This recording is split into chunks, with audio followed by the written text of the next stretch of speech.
শয়তান ভালো কথা জানে কিন্তু শয়তান ভালো কথা মানে না। না মানে মানে শয়তান আল্লাহকে জানে কিন্তু শয়তান আল্লাহর কথা মানে না। শয়তান কোরআনকে জানে কিন্তু শয়তান কোরআনের কথা মানে না। শয়তান নবীকে জানে কিন্তু শয়তান নবীর কথা মানে না। আপনি ভালো কথা জানেন, আপনি ভালো কথা মানেন, আপনি আল্লাহকে জানেন, আপনি আল্লাহর কথা মানেন, আপনি কোরআনকে জানেন, আপনি কোরআনের কথা মানেন। আপনি জানেন এবং মানেন বলে ঈমানদার।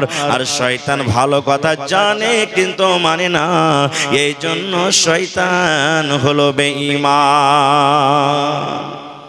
জানার নাম ঈমান নয়, মানার নাম হলো কি? মানার নাম হলো কি? ঈমান। কেন সব থেকে বড় শয়তান হলো আমাদের দুশমন? কি কারণে, কেন বললেন? ভাইয়ে ভাইয়ে ঝগড়া লেগে গেছে বন্ধুরে, বাপ বেটাতে ঝগড়া লেগে গেছে, গ্রামে গ্রামে ঝগড়া লেগে গেছে। ওরে আল্লাহ, 5 লাঠি মেরে দেবেন, 2 লাঠি মারবেন, 3 লাঠি মারবেন। কিংবা গ্রামে গ্রামে ঝগড়া লেগেছে, মার্ডার হয়ে গেল, ইয়ার থেকে আর কিছু করতে পারবেন না, আপনাকে 10 বছর 5 বছর শাস্তি দিতে হবে।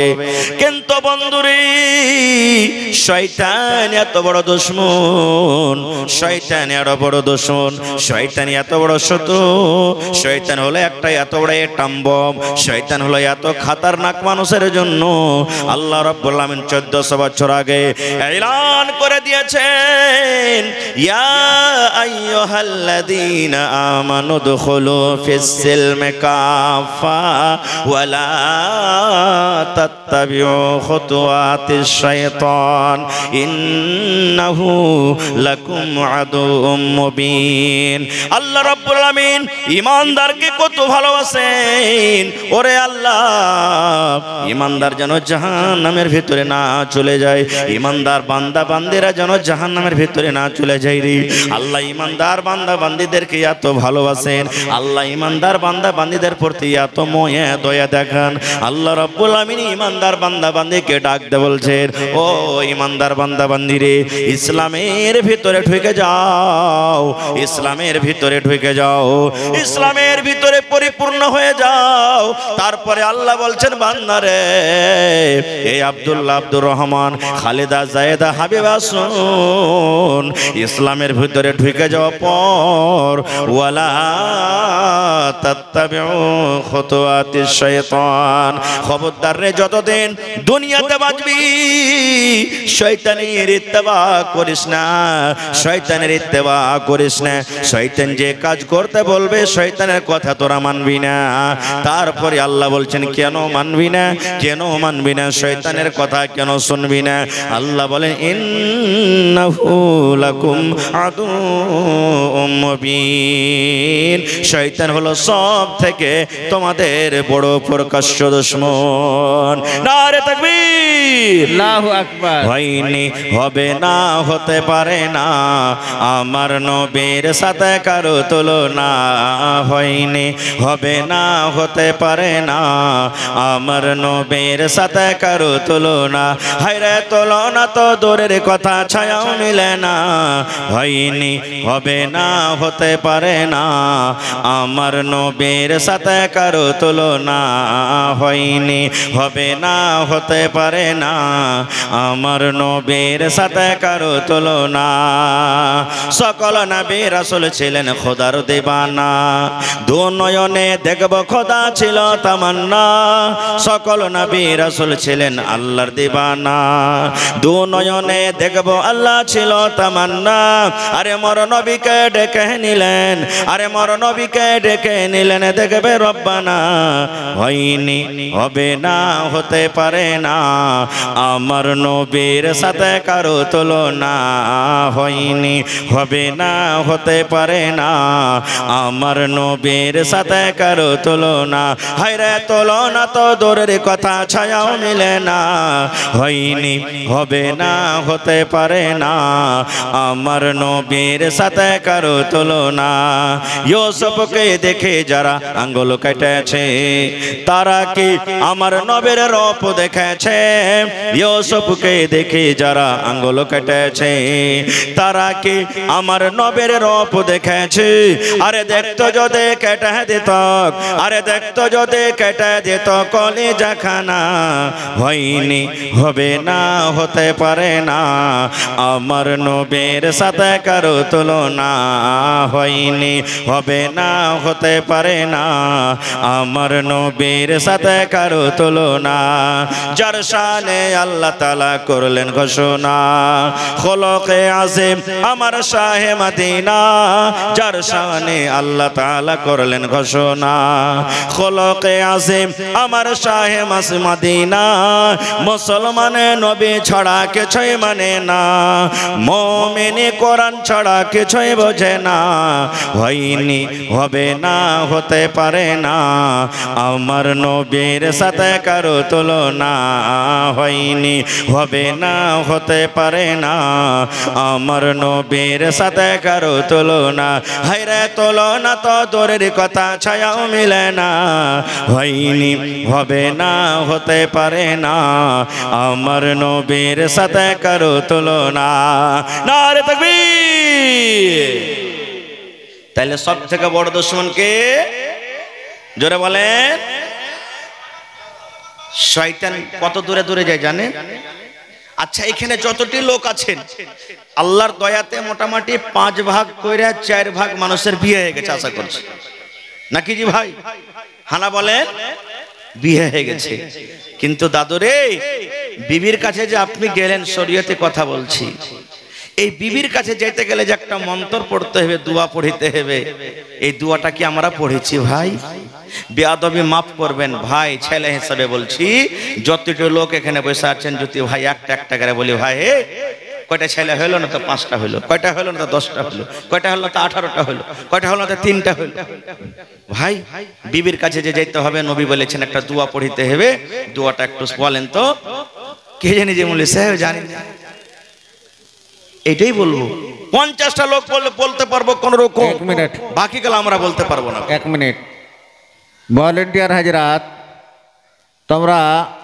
একটা দায়িত্ব নিয়েছো দায়িত্বটা ভালোভাবে পালন করার চেষ্টা করো মহিলা পান্ডালে একটা মানে ভলেন্টিয়ার নাই এবং ছেলে পান্ডালও নাই রাস্তাই নেই সেক্রেটারির তো পক্ষ থেকে এটা আবেদন যে তোমরা যখন কাজের দায়িত্ব নিয়েছো তো দায়িত্বটা ভালোভাবে নিভাও ভলেন্টিয়ার তোমরা নিজ নিজ দায়িত্বকে ভালোভাবে আদায় করার চেষ্টা করো ভাই আমার একবারে শর্টে বলছি বিয়ে হয়ে গেল আপনার বউকে নিয়ে নিজের বাড়িতে চলে গেলেন বাসর ঘর হবে বাসর ঘর তো সবাই বুঝছেন আলহামদুলিল্লাহ কত খুশির রাত এই আল্লাহকে সেদিন বলে আল্লাহ আল্লাহ আজ যদি তুমি 10 ঘন্টা রাতটা না দিয়ে আল্লাহ যদি 20 ঘন্টা রাতটা দিতে একটা কত ভালো হতো কত আরামের রাত হয় আল্লাহর নবী বলেছেন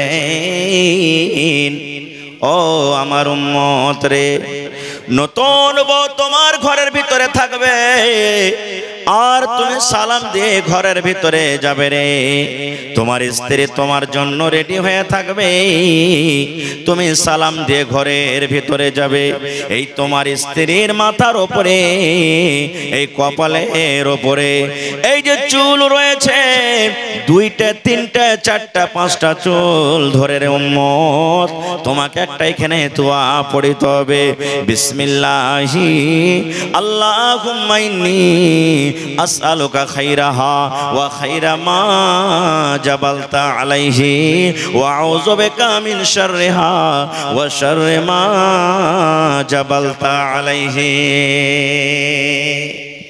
পড়েছে এটা দোয়া পড়েছি না হ্যাঁ দোয়া ওইগুলাতে দোয়া দেখে বেড়ায় মৌলভী সাহেব কি দোয়া পড়ে বেড়াবো ওইগুলা চলে গেলেন আল্লাহ নবী বলেছেন উম্মত তোমাদের কথাবার্তা হলো, তোমরা স্বামী স্ত্রী মিলন করবে, তোমাদের এখন সহবাস হবে, হাম্মি স্ত্রী হবে।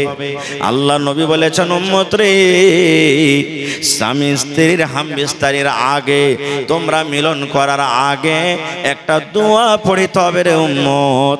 যতক্ষণ এই দোয়া না পড়বে অতক্ষণ তোমরা বিবির কাছে তোমরা যাবে না, বিবির সাথে তোমরা মিলন করবে না।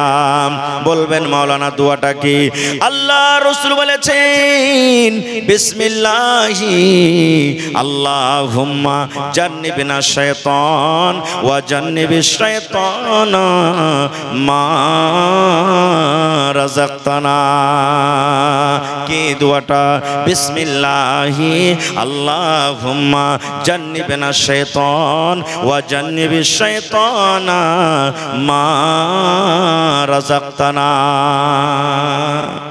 বিবির সাথে যখন যখন মিলন করবেন, শুধু প্রথম রাতে নয়, যখন যখন বিবির কাছে আপনি যাবেন জীবনে, তখন তখনই এই দোয়াটা আপনাকে পড়িতে হবে, তখন তখন পড়িতে হবে। এবার বলবেন, হাজী মাওলানা দোয়াটা যদি আমরা না জানি, দোয়াটা মুখস্থি না থাকে, কি করব? মুখস্থি করতে হবে। দুনিয়ার সব কাজ আপনি করতে পারছেন। হ্যাঁ দাদু, চাচা 5 বিঘা মাকে লাগালছি, কখন কোন ওষুধ দেব, কতটি বিছন লাগবে, কতটি খাদ লাগবে, দুনিয়ার সব কিছু তুমি করতে পারছো। তুমি লাখ টাকাতে বিজনেস করেছো, কিভাবে সওদা দিতে হবে, কিভাবে সামান কিনতে হবে, দুনিয়ার সব তুমি করতে পারছো, আর শরীয়তের একটা দোয়া তুমি শিখতে পারো না? বলবেন মাওলানা দোয়া মুখস্থি নাই, বিবির কাজে চলে গেলাম, বিনা দোয়াতে চলে গেলাম, আমার কি নোকসান আছে, কি ক্ষতি আছে? আল্লাহর নবী বলেছেন, উম্মত তুমি বিনা দোয়াতে বিবির কাছে তুমি চলে গেলে, বিনা দোয়াতে তুমি বিবির কাছে চলে গেলে, তুমি দোয়াটা পড়লে না। যতবার তুমি বিনা দোয়াতে বিবির সাথে মিলন করলে, তোমার সাথে সাথে তোমার বিবির কাছে শয়তান গেল। কতখানি ক্ষতি! এটা চোখে দেখতে পেয়ে না বলে আমরা একে গুনাহ মনে করি না, এটা চোখে দেখতে পেয়ে না বলে আমরা ক্ষতি করি না। আল্লাহুস সামাদ, হায়রে আমরা মুসলমান। তাহলে ভাই, শয়তান কত বড় এখানে নোকসান করে আমাদেরকে দেখেন। এই দোয়াটা পড়বেন, শয়তান আপনার বাচ্চা থেকে দূরে থাকবে। আল্লাহুস সামাদ, ওই রাতের বেলাতে যদি আপনার মিলনে যদি আল্লাহ তাবারাক ওয়া তাআলা আপনার বিবির গর্ভে যদি সন্তান দেয়, আল্লাহ তাবারাক ওয়া তাআলা শয়তানের আক্রমণ থেকে আপনার ছেলেকে বাঁচিয়ে রাখবেন। ভাই মুসলমান, আজকে আমরা এগুলো কোথায় শিখবো ভাই, কোথায় জানবো? আজকে আমরা এই মাদ্রাসা দিয়ে আমরা শিখবো। আর একটু আগে চলেন, আল্লাহ তাবারাক ওয়া তাআলার পাওয়ারের কথা আমি বলেছিলাম যে আল্লাহ তাবারাক ওয়া তাআলার পাওয়ার কি। আচ্ছা বলেন তো, একদিন দুনিয়া ছেড়ে আমরা চলে যাব, একদিন এই দুনিয়া আমাদেরকে ছাড়তে হবে, এইটার পর আমাদের বিশ্বাস আছে না নেই ভাই? জোরে বলেন, একদিন মরতে হবে, বিশ্বাস আছে না নেই? আল্লাহ তাবারাক ওয়া তাআলা একদিন আমাদেরকে আবার জীবিত করবেন, আর জীবিত করার পর জীবনের সব হিসাব এক এক করে আল্লাহর সামনে দিতে হবে। এটার বিশ্বাস আছে না নেই? জোরে বলেন, বিশ্বাস করতে হবে, না হলে পূর্ণ মুসলমান হইতে পারবো না। আল্লাহ নবী বলেছেন 6খানা জিনিসের পরে তুমি ঈমান আনতে হবে। আমানতু বিল্লাহি ওয়া মালাইকাতিহি ওয়া কুতুবিহি ওয়া রুসুলিহি ওয়াল ইয়াউমিল আখিরি ওয়া তুমিনা বিল কদরি খাইরিহি ওয়া শাররিহি। ঈমান আনতে হবে আখিরাতের প্রতি, যে আল্লাহ তাবারাক ওয়া তাআলা আমাদেরকে আবার আখিরাতে জীবিত করবেন। হায়রে হতভাগা মুসলমান, আমরা দুনিয়াতে এমন গাফিল হয়ে আছি, আমরা দুনিয়াতে এমন হতভাগা হয়ে আছি যে কত মানুষ তো এটা কথা বলে, আবে মৌলবীর ঘে বলার আছে বলুক গা, মইরা সইরা পয়সা গইলা কোনটে চলে যাব, আর কি আল্লাহ আমাদেরকে খুঁজে পাবেন? ভাই মুসলমান, যে আল্লাহ তাবারাক ওয়া তাআলা নাপাক মানি, নাপাক নুতফা আল্লাহুস সামাদ, এক ফোঁটা পানি দিয়ে আমাকে আপনাকে যদি আল্লাহ তৈরি করতে পারেন, তো এত বড় মানুষ তৈরি করে আল্লাহ তাবারাক ওয়া তাআলা আবার দ্বিতীয়বার আমাদেরকে জীবিত করবেন, এটাকে আল্লাহ ক্ষমতা রাখে না? যারা বলেন ক্ষমতা রাখে না। একটা বুখারী শরীফের হাদিস আপনাদের সামনে তুলে ধরছি বুঝার জন্য আল্লাহর ক্ষমতা কি। আল্লাহর নবী বলেছেন, এক জামানাতে একটা লোক ছিল, এত জীবনে পাপ করেছে, এত জীবনে গুনাহ করেছে, আল্লাহর সমাজে তার কোনো সীমা নাই। সময় কেটে গেল, লোকটার বয়স কেটে গেল, মরবো মরবো অবস্থাতে পৌঁছে গেছে, লোকটা হয়তো এখন দুনিয়া থেকে চলে যাবে। এরকম টাইমে ওর কয়েকটা ছেলেরা ছিল, সমস্ত ছেলেরাকে ডাক দিয়ে পাঞ্জরে বসিয়ে বলছে, বাবা রে, এ আমার ধনেরা, কলিজার টুকরা সন্তানেরা, শোন, আমি যখন মরে যাব আমার লাশটাকে তোরা দফন করিস না রে ধন, আমার লাশটাকে দফন করিস না তোরা। ছেলেরা বলছে, আব্বা কেন দফন করব না আব্বাজি, কেন দফন করব না, লাশটার সাথে তাহলে কি করব? লোকটা বলছেন, বেটারে, আমার লাশটাকে তোরা খবরদার দফন করবি না রে বেটা, আমার লাশটাকে তোরা দফন করবি না। ছেলেরা বলছে, আব্বা কি করব তাইলে? দয়ার নবী বলেছেন, লোকটা বলেন, বেটারে, আমি যেদিন মরে যাব রে ধন, আমার যেদিন মত হয়ে যাবে, আমার লাশটাকে তোরা জ্বালিয়ে দিবি, পুড়িয়ে দিবি, লকড়ি জমা করে, কাঠ জমা করে, লকড়ি জমা করে আমার লাশটাকে তোরা জ্বালিয়ে দিবি। ও আমার কলিজার টুকরা সন্তানেরা, আমার লাশটাকে তোরা আগুন দিয়ে জ্বালিয়ে পুড়িয়ে ছাই করে দিবি, আর এই ছাই পান্তে ভাসিয়ে দিবি, মাটিতে দিয়ে দিবি, বাতাসে ছেড়ে দিবি, এরকম তোরা করবি। ওর ছেলেরা বলছে, হাজি আব্বা, কেন এরকম আদেশ করো আমাদেরকে, কেন তোমার লাশটাকে পোড়াবো? এবার লোকটা বলছেন, ও আমার সন্তানেরা রে, জীবন আমার কেটে গেল, আল্লাহ তাবারাক ওয়া তাআলাকে বলে কোনোদিন ভয় করিনি, আল্লাহ রাব্বুল আলামিনকে বলে আমি স্মরণ করিনি। আরে আমার কলিজার টুকরা সন্তানেরা, আমার জীবনটা আমার মন মতন কেটেছে রে ধন, আমার জীবনটা আমি মন মতন কেটেছি। আল্লাহ রাব্বুল আলামিন যেই মতো আমাকে চলতে বলেছেন সেই মতো আমি চলিনি, যে জায়গাতে যেতে বুঝে বলেছেন সেই জায়গাতে আমি যাইনি, যে জায়গা থেকে নিষেধ করেছেন সেই জায়গাতে আমি মানিনি, চলে গেছি, নিজের মন মতন জীবন কেটেছি, আল্লাহকে জীবনে কোনোদিন ভয় করিনি রে ধন, জান্নাতের প্রতি বিশ্বাস রাখিনি, মরার পর পাপী গুনাহগারকে আল্লাহ রাব্বুল আলামিন জাহান্নাম দান করবেন, এই জাহান্নাম বলে আমার কোনোদিন ডর হয়নি, আমার জাহান্নাম বলে কোনোদিন ভয় হয়নি। এই যে মরার পর কবরে প্রশ্ন হবে, এই মরার পর আল্লাহ রাব্বুল আলামিন কবরে পরীক্ষা করবে, এই কবরের পরীক্ষা বলে আমার কোনোদিন ভয় হয়নি। আরে আমার সন্তানেরা, আমার জীবনে নেকি কম, নেকির খাতাতে আমার জীবনে নেকি কম আছে রে, আমার জীবনে শুধু গুনাহ গুনাহ আছে, আমার রেজিস্টারে শুধু গুনাহ গুনাহ আছে। এই জন্য আল্লাহ রাব্বুল আলামিন যদি ক্ষমতা রাখেন, আল্লাহর যদি পাওয়ার চলে, আল্লাহ রাব্বুল আলামিন যদি ক্ষমতা রাখেন, আর আমাকে যদি আবার দ্বিতীয়বার যদি আমাকে নতুন ভাবে আল্লাহ আমাকে বানিয়ে দেয়, আর আল্লাহ যদি আমাকে প্রশ্ন করে, আরে আমার বান্দা, তোমার ছেলেরাকে তুমি এরকম কাজের কেন আদেশ করেছিলে, তাহলে আল্লাহ রাব্বুল আলামিনের সামনে আমি জবাব দিতে পারবো না। আল্লাহ যদি আমাকে বলে, বান্দারে, তোমার জীবনটা কেটে গেল, তোমার জীবনের হিসাবটা আমাকে দিয়ে দাও, আরে আমার সন্তানেরা, যদি আমাকে তোমরা দফন করে দাও, আল্লাহ রাব্বুল আলামিন যদি আমাকে ক্ষমতা রেখে যদি আমাকে জীবিত করে দেন, আর আমাকে যদি পরীক্ষা আমার চালু হয়ে যায়, হিসাবটা চালু হয়ে যায়, আমি আল্লাহর সামনে হিসাব দিতে পারবো না। এই জন্য ধনরে আমাকে জ্বালিয়ে দিবি, পুড়িয়ে দিবি, ছাই করে দিবি, যেন আমার আল্লাহ আমাকে খুঁজে না পায়। আপনারা বলেন তো, যদি লোকটাকে জ্বালিয়ে দেওয়া হয় তা আল্লাহ কি জীবিত করার ক্ষমতা রাখেন না? জোরে বলেন, রাখেন না? রাখেন না? আরো জোরে বলেন, রাখে। এই বিশ্বাস আমাদের আছে না নেই? আছে। ঠিক লোকটা যখন মরলো, তার কথা মতো তার লাশটাকে জ্বালিয়ে দেওয়া হলো, হয়তো পানিতে বসিয়ে দেওয়া হলো, মাটিতে পুঁতে দেওয়া হলো, বাতাসে ছিটিয়ে দেওয়া হলো, ছেলেরা বাড়ির দিকে রওনা হয়েছে। আল্লাহ রাব্বুল আলামিন পানিকে ডাকতে বলছেন, ও পানি, আল্লাহ মাটিকে ডাকতে বলছেন, মাটি রে, আল্লাহ রাব্বুল আলামিন বাতাসকে ডাকতে বলছেন, ও বাতাস। বলেন, এগুলা কার হুকুমে চলে? এগুলা কার আদেশে চলে? আল্লাহ তাবারাক ওয়া তাআলার আদেশে চলে। তারা আল্লাহর কথা শুনতে পায় না? আল্লাহ তাবারাক ওয়া তাআলার কথা তারা মানে কি মানে না? জোরে বলেন। একটু জোরে বলেন ভাই, তারা মানে কি মানে না? মানে আল্লাহুস সামাদ। আপনারা শুনেছেন, জানছেন যে আগুন পর্যন্ত আল্লাহর কথা মেনেছেন, মানেনি? কোন নবীকে ওর কওমের আগুনে ফেলেছিল? জোরে বলেন। ইব্রাহিম নবীকে আগুনে ফেললেন আল্লাহুস সামাদ। ফেরেশতারা চলে এলেন, হে ইব্রাহিম, একটু আপনি আদেশ করেন, আগুনকে নিভিয়ে দিব। কিন্তু ইব্রাহিম নবী কি বলেছিলেন? রে আল্লাহর ফেরেশতারা, তোমাদের সাহায্যের দরকার নাই, কারণ আমার আল্লাহ তাবারাক ওয়া তাআলা আমাকে সাহায্য করবেন। আমার আল্লাহ ডাইরেক্ট আমাকে দেখছেন, না দেখে না? জোরে বলেন, দেখছে না দেখে না? দেখছেন। আগুনে ফেলে দিলেন।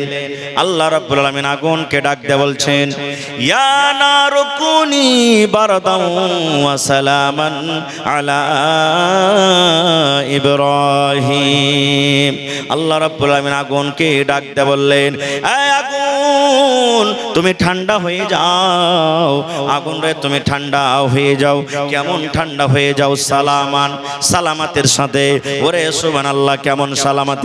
আল্লাহ বলছেন, আগুন, তুমি এমন ঠান্ডা হয়ে যাও না যেন আমার এই ইব্রাহিম, আমার বন্ধু, আমার দোস্ত, তোমার ঠান্ডার কারণে যেন কষ্ট না পায়। এই আগুন, তুমি ঠান্ডা হয়ে যাও, ঠান্ডা হয়ে যাও। আমার ইব্রাহিম পোড়া দূরের কথা, আমার ইব্রাহিমের শরীরের রোঁয়া পর্যন্ত না জ্বলে। বলেন, ইব্রাহিম নবী কি জ্বলেছিলেন আগুনে? জোরে বলেন, জ্বলেছিলেন কি? তাহলে আগুন কার কথা মানলেন? জোরে বলেন, কার কথা মানলেন? আল্লাহ তাবারাক ওয়া তাআলার কথা মানলেন।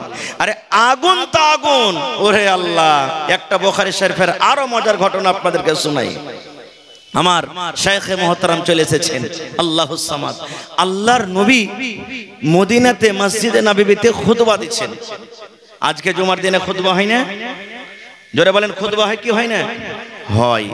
তো ইমাম সাহেব যেই কাঠখানটার উপরে দাঁড় হয়ে খুতবা দেন, ওকে কি বলি? জোরে বলেন, জানেন না? মিম্বার। ওটার নাম কি? মিম্বার। আল্লাহর নবী প্রথম শুরুতে খাজরের একটা জড়, খাজরের একটা গোড়ার উপরে দাঁড় হয়ে মিম্বার দিতেন। একজন মহিলা এসে বলছেন, ইয়া রাসূলুল্লাহ, আমার একটা ফার্নিচার মিস্ত্রি আছে। ফার্নিচার মিস্ত্রি কাঠের মিস্ত্রিকে বলে। ফার্নিচার মিস্ত্রি আছে, খুব সুন্দর করে কাঠ বানাইতে পারে, সামান তৈরি করতে পারে। আপনি যদি আদেশ করেন, আপনার জন্য একটা সুন্দর করে মিম্বার তৈরি করে দেব। নবীজি অনুমতি দিয়ে দিলেন, ঠিক আছে, নিয়ে এসো। মিম্বার, নতুন মিম্বার সামনে। এবার নতুন মিম্বার যদি সামনে আসে, তো পুরাতন মিম্বারটাকে হটাবে না? হটাবে না? জোরে বলেন। হ্যাঁ, পুরাতন মেম্বারটাকে সাইডে হটিয়ে দিলেন। নতুন মেম্বারের উপরে চড়ে আল্লাহ রাসূল খুতবা শুরু করে দিলেন। এবার খুতবা নবীজি শুরু করে দিলেন। মসজিদের ভিতরে রে কে জানো আওয়াজ আসছে, দয়ার নবীর কানে কান্নার আওয়াজ শুরু হয়ে গেল। কে মসজিদের ভিতরে কাঁদছে? কান্নার আওয়াজ আমি কোথায় পাচ্ছি? কে কাঁদছে? হেঁচি তুলে তুলে কাঁদছে। কে মসজিদের ভিতরে কান্দে? কান্দার আওয়াজ আমি শুনতে পাই। ও আমার সাহাবীরা, কে তোমরা মসজিদের ভিতরে আছো যে আমি নবী কান্নার আওয়াজ পাই? কে কাঁদছো? সব সাহাবায়ে কেরাম আঞ্জর পাঞ্জর দেখছেন, তো কাহাকে কাঁদতে দেখতে পাই না। ওরে সুবহানাল্লাহ। এবার দয়ার নবী নজর করে দেখলেন, ওই পুরাতন মিম্বার, যে মিম্বারের উপরে নবীজি দাঁড় হয়ে খুতবা দিতেন, পুরাতন বলে সাইডে রেখে দিয়েছেন। মানুষ যেমন কান্না করে, বাচ্চারা যেমন কান্না করে, ওই পুরাতন মিম্বারের ভিতর থেকে কান্নার আওয়াজ আসে। ওই পুরাতন লকড়ির মিম্বার কিন্তু কাঁদছে। দয়ার নবী নেমে গেলেন, তাকে তাসাল্লি দিয়েছেন, সবর দিয়েছেন, চুপো চুপো। দেখবেন আপনি হাট যখন চলে যাবেন, লাভার বাজার, আপনার 5 বছর 7 বছরকার বেটা বেটি থাকে, যে আব্বাজি আমিও যাব। না বেটা তুই যাস না। না যাব। আপনার যাওয়ার সাথে যাওয়ার জন্য কানতে লাগবে, লাগবে না? লাগবে না? কানতে লাগবে। এবার আপনি রাগ করে ওকে 1-2 থাবা মেরে দিলেন, আর দিয়ে ওকে রেখে বাজার চলে গেলেন। 1 ঘন্টা 2 ঘন্টা পর দেখবেন বাড়িতে এসে কান্তি আছে, ঘনর ঘনর করে কান্দে না? কানছে, আপনার মায়া দয়া সে সময়তে জাগবে না? জাগবে না ভাই? মেরে তো গেছেন বা রেগে গেছেন, এবার বেটাটাকে ওই বেটিটাকে আপনি বুকে জড়িয়ে ধরবেন, আদর দিবেন। মারে তুমি কেঁদো না, কেঁদো না মা, তুমি কেঁদো না। বেটা রে তুমি কেঁদো না রে বেটা, তুমি কেঁদো না, কেঁদো না। ওরে সুবহানাল্লাহ, যত আপনি তাকে আদর দিবেন তার ভিতর থেকে ফেফড়ে ফেফড়ে একচে তুলে তুলে আবার কান্দন আসবে। এরকম করে কাঁদবে না? কাঁদবে না? কাঁদবে না ভাই? আল্লাহর নবী ওই পুরাতন মিম্বারকে বলছে, মিম্বার রে তুমি কেন কান্দো? মিম্বার তুমি কেন কান্দো? তুমি কেন কান্দো? কারণটা কি? তোমার ভিতর থেকে কেন কান্নার আওয়াজ আসে? আল্লাহ রাব্বুল আলামিনের দয়াতে, আল্লাহ রাব্বুল আলামিনের অনুমতিতে ওই পুরাতন মিম্বার, ওই লকড়ি, ওই কাঠ মুখ খুলে কথা বলতে লাগলেন। আল্লাহর নবী গো, এই জন্য আমি কান্দি গো দয়ার নবী, এতদিন আপনি আমার উপরে দাঁড় হয়ে হয়ে খুতবা দিলেন, আপনার কথাগুলি আমি পাঞ্জরত হয়ে হয়ে শুনলাম, এখন পুরাতন বলে আপনি আমাকে সাইডে রেখে দিলেন, আপনি দূরে রেখে দিলেন, এখন আপনার কথাগুলি আমি আর কিন্তু শুনতে পাবো না। আরে মুসলমান, একটা পুরাতন মিম্বার যার জন্য কোনো জান্নাত নাই, জাহান্নাম নাই, কিয়ামতে যার কোনো হিসাব হবে না, সেই যদি নবীর কথা শোনার জন্য কান্দে, সেই নবীর কথা শোনার জন্য যদি ব্যাকুল হয়ে যায়, আমরা হলাম মানুষ, আমাদের কিয়ামতের দিন হিসাব হবে, আমাদের জন্য জান্নাত আছে, জাহান্নাম আছে, তবে আমাদেরকে কি হওয়ার দরকার? নারে তাকবীর! কিন্তু হায়রে আল্লাহ, আমরা কেন মানবো, কেন শুনবো? কত ভাইকে দেখেন এখনো রোডে রোডে ঘুরে বেড়াচ্ছে, জিলাপি খেয়েছে, পাপড় খেয়েছে, কি খেয়েছে, এই খেয়েছে।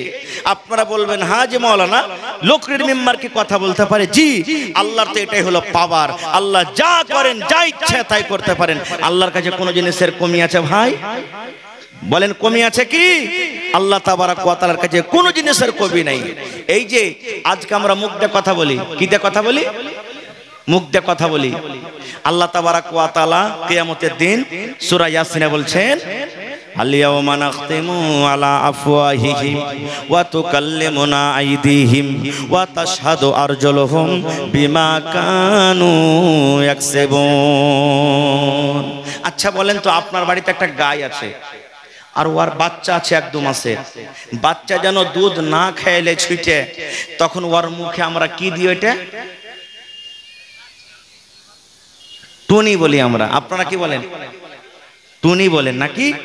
কিংবা আপনি হাল বাইতে গেছেন, চারিদিকে ফসল আছে, এবার গরুতে হাল বাইবেন আপনি, যেদিকে ফসল থাকছে ওদিকের মুখে, ওই গরুটার মুখে আমরা টুনি দিই যেন ওই ফসল না খেয়ে লাই, নাকি?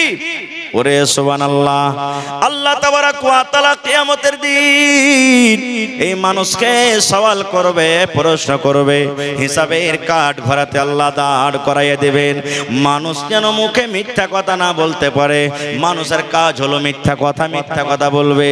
আল্লাহ রাব্বুল আমিন বান্দারে আল-ইয়াউমা নাখতিমু আলা আফওয়াহিহিম, মানুষের মুখে আল্লাহ রাব্বুল আমিন মোহর লাগিয়ে দেবেন, টুনি লাগিয়ে দেবেন, ফেভিকুইক লাগিয়ে দেবেন।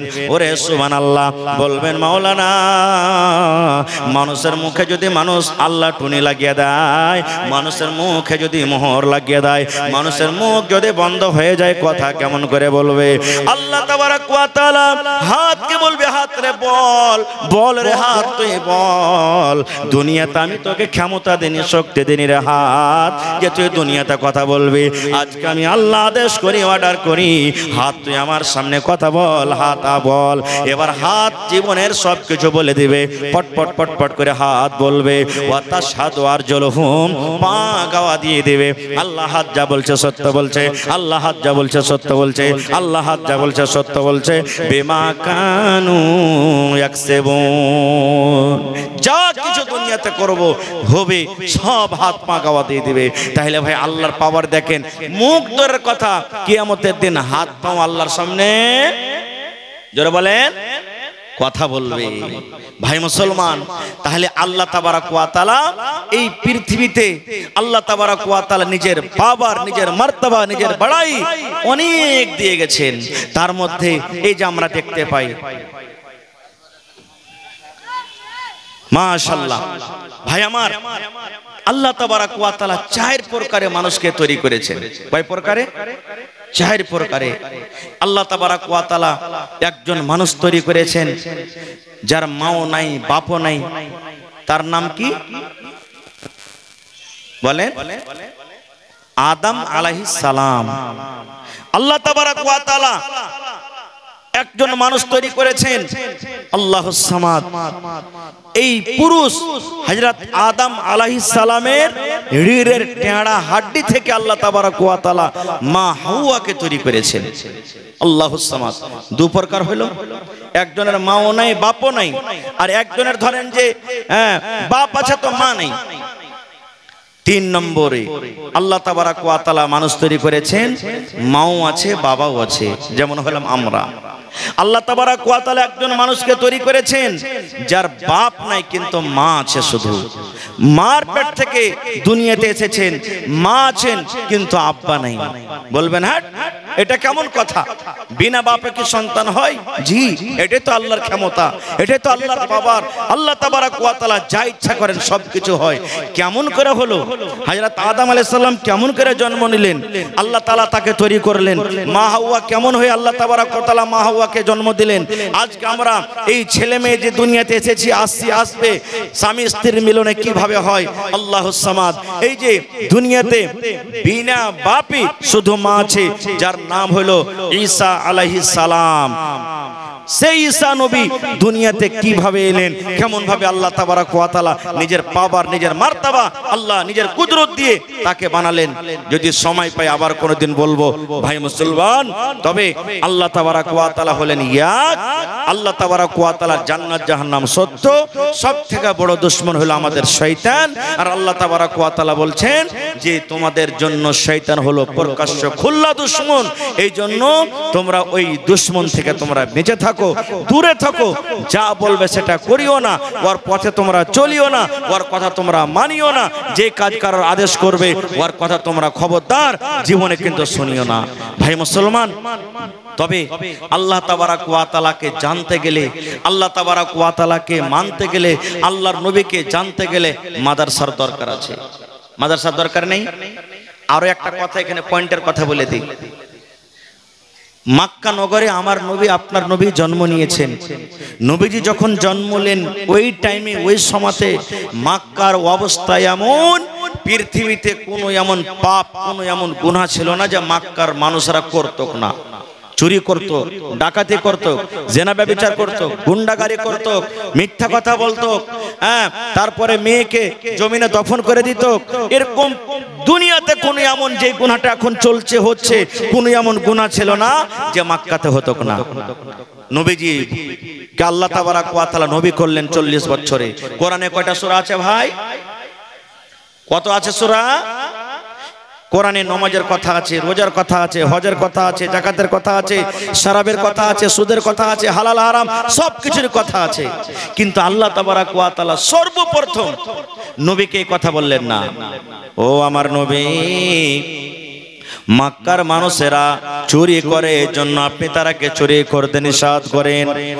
আয় আমার হাবিব, মক্কা লোকেরা মদ পান করে, এই জন্য মদ পান করা তাদেরকে নিষেধ করে দেন। মক্কার লোকেরা জেনা ব্যভিচার করে, এই জন্য তারাকে দাওয়াত করেন যেন তারা জেনা ব্যভিচার না করে। ওরে সুবহানাল্লাহ, মক্কার লোকেরা নিজের মেয়েকে, নিজের কন্যাকে জমিনে দফন করে দেয়, এই জন্য তাদেরকে নিষেধ করেন যেন জমিনে দফন না করে। এগুলার কি আল্লাহ আদেশ করেছিলেন? না। আল্লাহ রাব্বুল আলামিন প্রথমে নবীকে বলেননি চুরির কথা বলো, আল্লাহ রাব্বুল আলামিন এই কথা বলেননি জেনা ব্যভিচারের কথা বলো। আল্লাহ রাব্বুল আলামিন 114 সূরার মধ্যে সর্বপ্রথম আল্লাহ তাবারাক ওয়া তাআলা আয়াত যেটা নবীকে দান করলেন সেটা হলো ইকরা, সেটা হলো ইকরা, সেটা হলো ইকরা। নবী তুমি পড়ো, নবী তুমি পড়ো, নবী তুমি পড়ো। পড়ার কথা বলেছেন, এই জন্য পড়ার কথা বললেন। মানুষ যতক্ষণ না পড়বে, মানুষ যতক্ষণ পড়ালেখা না করবে, অতক্ষণ মানুষ আল্লাহকে বলে চিনতে পারবে না। মানুষ যখন পড়ালেখা করবে, মানুষের ভিতরে যখন ইলম আসবে, মানুষ আপনি আপ ভালো মন্দ জানতে পারবে, কোনটা জায়েজ কোনটা না জায়েজ মানুষ বুঝতে পারবে। মায়ে বাপের কেমন সেবা করতে হয় মানুষ জানতে পারবে। মানুষরা যদি পড়ালেখা করবে, মানুষরা জানতে পারবে জেনা করা গুনার কাজ কি নেকির কাজ, মানুষরা জানতে পারবে। এই জন্য আল্লাহ তাবারাক ওয়া তাআলা সর্বপ্রথম যেটাকে নবীকে তোহফা দিলেন, গিফট দিলেন, ওহী দান করলেন, সেটা হলো পড়ো, সেটা হলো পড়ো। আর হায়রে হতভাগা মানুষ, আজকে আমরা উম্মত হয়ে যেই নবীকে আল্লাহ রাব্বুল আমিন সর্বপ্রথম পড়ার কথা বলেছিলেন, আজকে সেই নবীর উম্মত গোটা পৃথিবীতে সব থেকে পড়াতে আমরা কম। ঠিক না বেঠি? জোরে বলেন। কত ভাই তো কয়ে পড়ে লেখে কি করবি? হ্যাঁ, এই দেখ তো, এটা মৌলবীরাকে দেখ পড়ে লেখে কয়টা নৌকরি পেয়েছে, কয়টা কি পেয়েছে। এই যে আমাদের বেরেনে বসে গেছে, ভুল। পড়া লেখা করে নৌকরি করতে হবে, চাকরি করতে এটা জরুরি নয়। আল্লাহ রসুল পড়ালেখা করেছিলেন, আল্লাহ তাকে তালিম দিয়েছিলেন, সাহাবায়ে কেরাম পড়েছিলেন।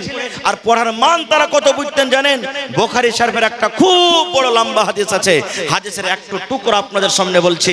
আল্লাহর নবীর শ্বশুর হযরত ওমর রাদিয়াল্লাহু তাআলা আনহু আর একজন আনসারী সাহাবী একদিন বসে গেলেন। বসে যাওয়ার পর বলছেন যে, হারে ভাই, তুইও গরিব মানুষ, আমিও গরিব মানুষ রে ভাই, তুইও যদি না খাটিস তো খাইতে পাবি না, আমিও না খাটি তো খাইতে পাবি না। আর আল্লাহর নবীর কাছে তো ইলম শিখতে হবে, তো কি করবি রে ভাই? তখন ওরা বাড়ি বানাইছে। কি বাড়ি? হযরত ওমর বলছেন, ভাই রে, আমি একদিন কাম কাজ করতে চলে যাব রে ভাই, আর নবীর পাঞ্জরে তুই থাকবি রে ভাই। গোটা দিন কাম কাজ করে আমি যা পাবো সন্ধ্যাবেলাতে অর্ধেক তোকে দিয়ে দিব, অর্ধেক আমি বাড়িতে রাখবো। আর তুই নবীর পাঞ্জরে সারা দিন যা শিখবে আমাকে গোটা তুই আমাকে শিখিয়ে দিবে। তারপরের দিন আমি নবীর পাঞ্জরে থাকবো, ইলম শিখবো। তুই মাঠে কাম কাজ করতে চলে যাবি, আমি যা ইলম শিখবো সন্ধ্যাবেলাতে তোকে শিখিয়ে দিব।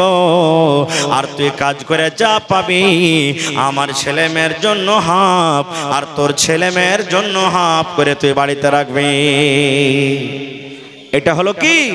আল্লাহ সাহাবায়ে কেরাম দেখেন বড় বড় ইলম শিখেছেন। আর যতটি লোক এখানে বসে আছেন, আমি যদি বলি ভাই রে এক রাকাত নামাজ পড়ে দেখান তো কেমন করে নামাজ পড়িতে হয়, হাফু কানা পারবে না পড়িতে। বড় হয়ে গেছে যে মৌলভী সাহেব, শিখতে পারি না, শরম লাগছে। ইলম শিখাতে জীবনে শরম করতে হবে না ভাই, ইলম শিখেন। আজকে আমার আপনার ছেলে মেয়েরা কে আমরা পড়িতে দিই না। যেমনই 2 বছর 4 বছর 5 বছর 7 বছর হয়ে গেল, যা বেটা ঘাস কাটতে যা, যা বেটা এরকম কাজ করতে যা, যা বেটা দিল্লি চলে যা, যা বেটা পাটনা চলে যা। আমরা পড়ালেখা বাচ্চাকে করাই না, পড়ার মান সম্মানও আমরা বুঝি না। ভাই মুসলমান, তবে এই কোরআন হলো আল্লাহ তাবারক ওয়া তাআলার পাক পবিত্র কিতাব। এই কোরআনকে যতক্ষণ আমরা না পড়বো আর কোরআনের মানা না বুঝবো, ততক্ষণ পর্যন্ত আল্লাহ কোরআনে কি বলেছেন আমরা বুঝতে পারবো? ভাই পারবো কি বুঝতে? কত মানুষ তো কহে, হ্যাঁ আমার বেটি জি মৌলভী সাহেব 4 ফিরা কোরআন পড়ে নিয়েছে, একবারে 10 ফিরা কোরআন পড়ুক, কোরআনের যদি একটা তরজমা না জানে তাহলে কোরআনের কিছু বুঝতে পারবে? কিছুই বুঝতে পারবে না, কিছুই বুঝতে পারলে না। এই জন্য আপনি 5 ফিরা কোরআন পড়ার আপনার দরকার নেই। পারছেন আলহামদুলিল্লাহ পড়েন, কিন্তু কম করে 1 আয়াত 2 আয়াত একদিনে 2 দিনে 5 দিনে কম করে আপনি তারজমাগালা পড়েন। মুখস্থি না করতে পারেন তো দেখে দেখে কম করে পড়েন যে আল্লাহ তাবারক ওয়া তাআলা কোরআনে কি বলছেন। গোটা পৃথিবীর মানুষ কোরআন পড়ে বুঝে তারা দুনিয়ার কোন জায়গা থেকে কোন জায়গা চলে গেল। আর আজ আল্লাহ তাবারক ওয়া তাআলা এত পাক পবিত্র কোরআন আমাদেরকে দিয়েছে, দিয়েছেন। আর যেই জায়গার আমরা সেই জায়গাতে না থেকে আরো তল দিকে আমরা চলে এলাম। ভাই মুসলমান, তবে যে যা দান করেছেন আলহামদুলিল্লাহ, আপনাদেরকে আমি ধন্যবাদ জানাই। তবে ভাইরে, আমি শেষের বেলাতে আপনাদের কাছে এসেছি। কোরআন কয় পারা আছে ভাই? কয় পারা আছে এটাও জানেন না? কয় পারা? 30 পারা কোরআন মাজিদ আছে। আল্লাহ তাবারাক ওয়া তাআলার এই কোরআনের দাম দুনিয়ার কোনো মানুষ দিতে পারবে না, একটা হরফেরও দাম দিতে পারবে না। পারবে কি? কেউ দুনিয়াতে এমন নেই যে আল্লাহ তাবারাক ওয়া তাআলার এই কোরআনের দাম দিতে পারবে। তবে ছোট বড়, মা খালা ভাই বহিন, আমি সকলকে বলছি, 30টা মানুষ 30 পারা কোরআন 1 টাকার 1000 আল্লাহ তাবারাক ওয়া তাআলার এই কোরআনের জন্য কে দিতে পারবেন? আসেন তো ভাই একটু দেখি। যদি একজন না পারবেন, 2 ভাই